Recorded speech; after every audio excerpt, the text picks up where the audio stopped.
ako'y nagkukupli sa likod ng pader. Mundo'y nagkukulong sa akin. Di nila alam,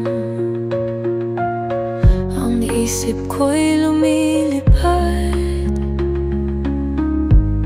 sa tahimik na mundo kung saan ako'y alamat.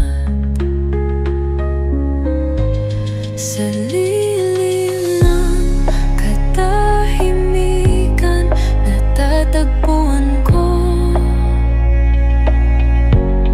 ang tinig ng damdamin, ang sarili ko.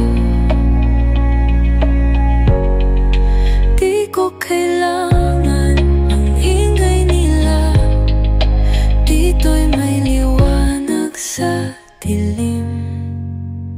Ipag-isa, ako'y isang kwadro